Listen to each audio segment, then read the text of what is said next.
Russia Ukraine యుద్ధం రోజుకో మలుపు తిరుగుతోంది. యుద్ధం మొదలై 4వ సంవత్సరంలోకి అడుగుపెట్టినా పరిస్థితులలో ఏమాత్రం మార్పు కనిపించటం లేదు.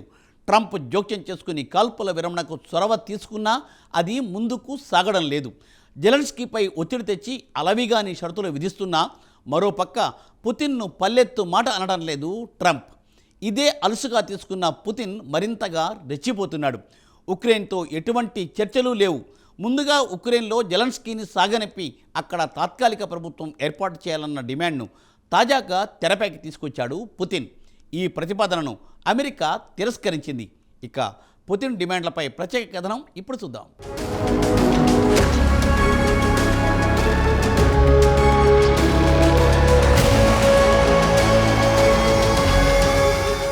రష్యా ప్రెసిడెంట్ వ్లాదిమిర్ పుతిన్ ప్రస్తుతం మరింత రెచ్చిపోతున్నాడు. ఇటు ఉక్రెయిన్ను అటు అమెరికాను అస్సలు పట్టించుకోవడం లేదు. కాల్పుల విరమణకు ప్రారంభంలో కొంత అనుకూలంగా ఉన్నట్లు కనిపించినా ప్రస్తుతం ఆయన మాత్రం ఎవరి మాట వినడం లేదు. తాను చెప్పిందే అందరూ వినాలనే ధోరణిలో పుతిన్ వ్యవహరిస్తున్నాడు. ఇక ఉక్రెయిన్ సైనికులను తమ సైనికులు ఎదుర్కొంటున్నారని చెబుతూనే ఉక్రెయిన్లో వెంటనే జెలెన్స్కీని గద్దె దించాలని డిమాండ్ చేస్తున్నాడు. అక్కడ అంతర్జాతీయ సమాజం ద్వారా తాత్కాలిక ప్రభుత్వాన్ని ఏర్పాటు చేయాలనే వాదనను తెరపైకి తెచ్చాడు.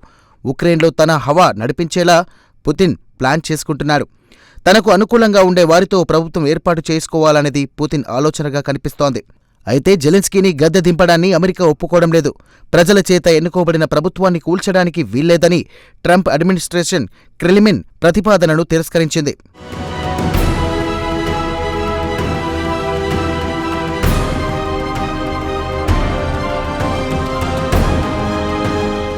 కాగా పుతిన్ ఉక్రెయిన్లో జెలెన్స్కీని పంపించి ఆయన స్థానంలో కొత్త ప్రభుత్వాన్ని తేవాలనే ప్రతిపాదనను శుక్రవారం నాడు తెరపైకి తెచ్చారు. ఉక్రెయిన్ సైనికులను తమ సైనికులు పూర్తిగా తిడిచిపెట్టేస్తున్నారు. అయితే పుతిన్ తాజా వ్యాఖ్యలపై ట్రంప్ మాత్రం కాల్పుల విరమణ ఒప్పందానికి రావాల్సిందిగా పుతిన్ను బుజ్జగిస్తున్నారు. కాగా ట్రంప్ అమెరికా ప్రెసిడెంట్ అయిన తరువాత పుతిన్తో సంబంధాలు మెరుగుపరుచుకోవాలనుకుంటున్నారు.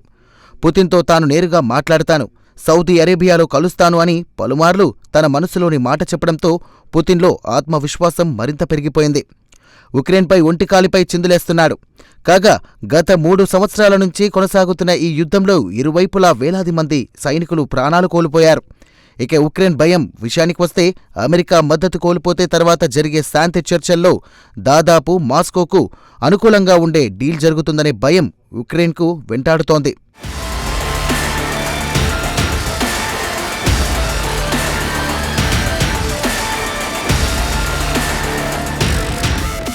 ఇక తాజాగా పుతిన్ ఉక్రెయిన్లో జెలెన్స్కీని తప్పించాలనే డిమాండ్ను మరోమారు తెరపైకి తెచ్చాడు.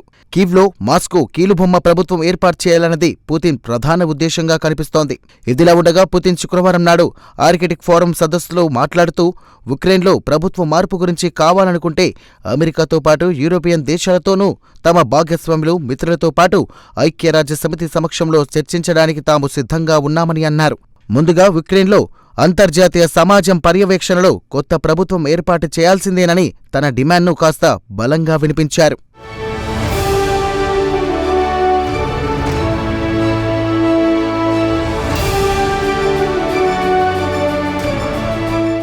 ఉక్రెయిన్లో ప్రజాస్వామ్య పద్ధతిలో ఎన్నికలు జరిపించి ఫలితాలు వచ్చాక అక్కడ స్థిరమైన ప్రభుత్వం ఏర్పడితే అప్పుడు కావాలనుకుంటే కొత్త ప్రభుత్వంలో సంప్రదింపులు జరుపుతాం, కావాలనుకుంటే శాంతి చర్చలు డాక్యుమెంట్లపై సంతకాలు చేద్దామన్నారు పుతిన్.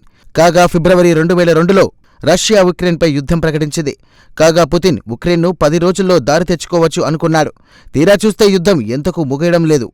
యుద్ధం ప్రారంభమైన తొలి రోజుల్లో పుతిన్ బహిరంగంగానే ఉక్రెయిన్ జనరల్స్కు వెంటనే జెలెన్స్కీ ప్రభుత్వాన్ని కూల్చాలని ఒత్తిడి తెచ్చాడు.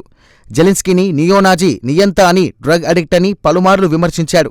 కాగా జెలెన్స్కీ ఉక్రెయిన్ ప్రెసిడెంట్గా ఉండేందుకు ఎలాంటి అర్హత లేదని పలుమార్లు పుతిన్ జెలెన్స్కీపై మండిపడ్డారు.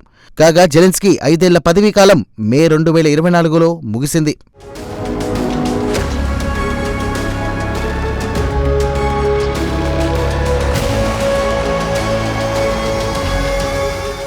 అయితే ఉక్రెయిన్ చట్టాల ప్రకారం యుద్ధాలు జరిగేటప్పుడు ఎన్నికలు తాత్కాలికంగా రద్దు చేయబడతాయి.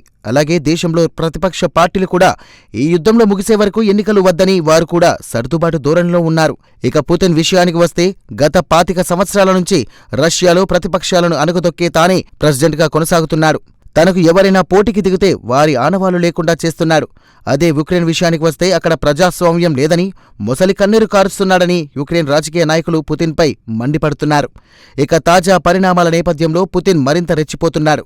తన సైనికులను వచ్చిన అవకాశాన్ని సద్వినియోగం చేసుకోండి, యుద్ధ రంగంలో ఉక్రెయిన్ సైనికులను చీల్చి చెండాడండని ఆదేశాలు జారీ చేశాడు. ఉక్రెయిన్ ఎనర్జీ ఇన్ఫ్రాస్ట్రక్చర్పై దాడులు ముమ్మరం చేయాలని తాజాగా ఆదేశాలు జారీ చేశాడు.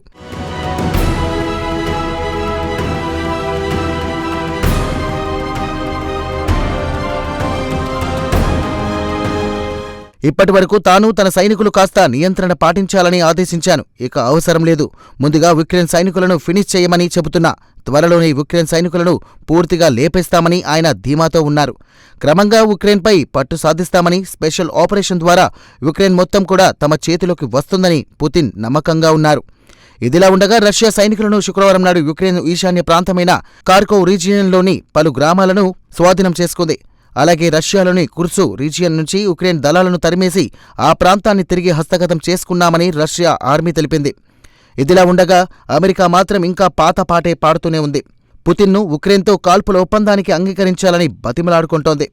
మరోపక్క పుతిన్ ఉక్రెయిన్తో జోరుపడి ఒక్కో రీజియన్ను ఆక్రమించుకుంటూ పోతున్నాడు.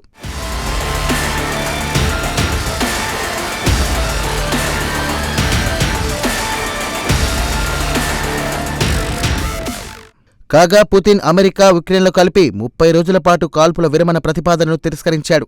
మొత్తానికి చూస్తే పుతిన్ ఆలోచన ధోరణి మారింది. ప్రస్తుతం పరిస్థితి ఎలా ఉందంటే ట్రంప్ స్వయంగా పుతిన్తో మాట్లాడి కాస్త తగ్గు అన్నా పట్టించుకునే పరిస్థితి లేదు. దానికి కారణం అమెరికానే అని చెప్పుకోవచ్చు.